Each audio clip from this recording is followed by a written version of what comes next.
Good morning. How are you doing today? Good morning, Errol. Thanks for having me. Oh, it's such a blessing to be talking with you. I'll tell you what, you and Frank Garcia with your karaoke backgrounds, man. I mean, it's time to open up a bar and have some fun.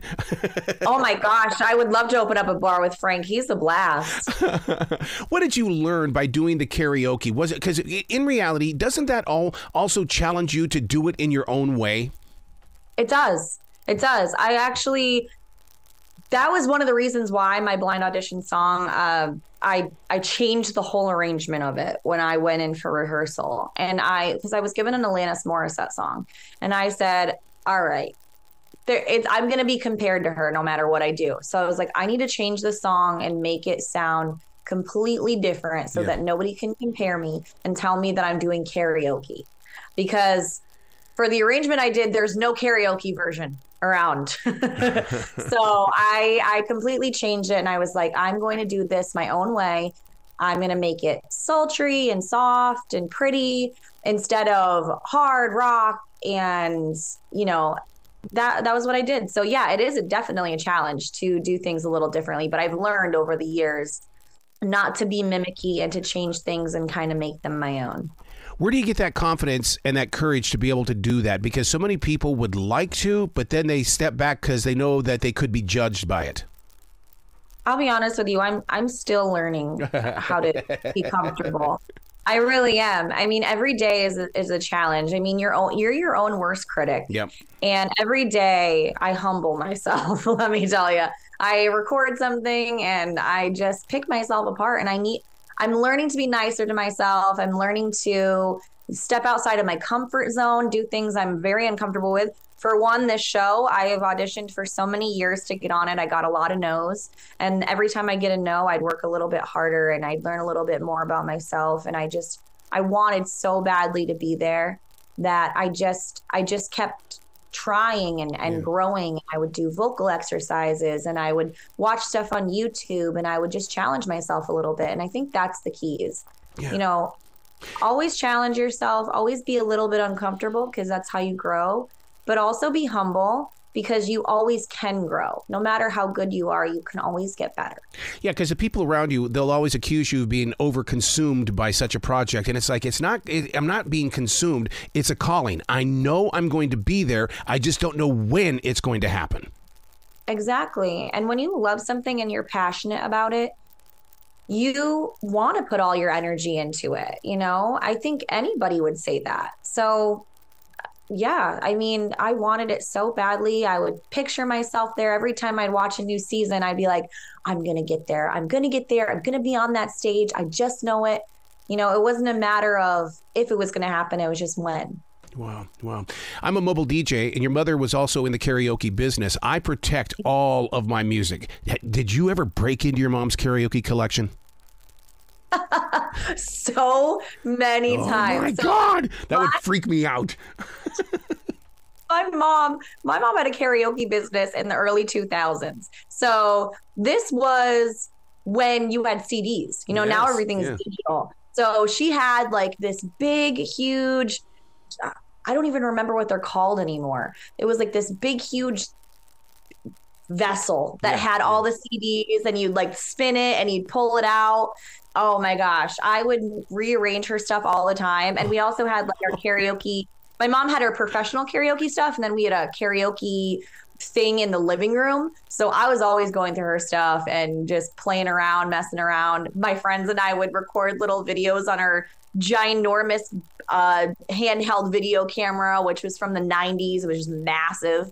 Oh, and yeah, good times, my childhood. Yeah, I made my mom mad a lot of times. Poor woman. Making that transition from karaoke to WildCard. I mean, my God, now it's for real. Yeah.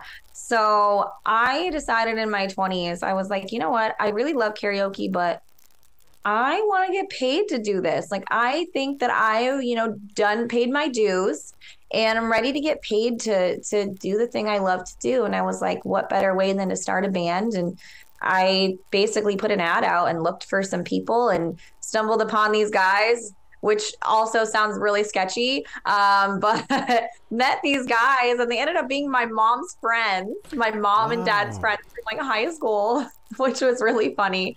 And we started a band. We started WildCard, and it's been a blast, 8 years. And we started building up a lot of momentum, probably the year after the pandemic. During the pandemic, I really honed in and tried to learn different performance styles and messed around with my sense of fashion. And since then, our following has just grown, and we've gotten a lot better.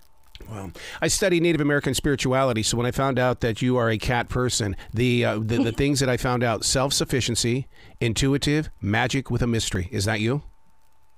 I would say, I'm gonna say, yeah. Anybody else would tell me I'm crazy, but I like the way you put it. I like the way you put it. That's better. Yes, I love my animals. I love my kitties. If I could, I'd have a million more. We put a lot of love and energy into our home and our animals, and they live a better life than most people.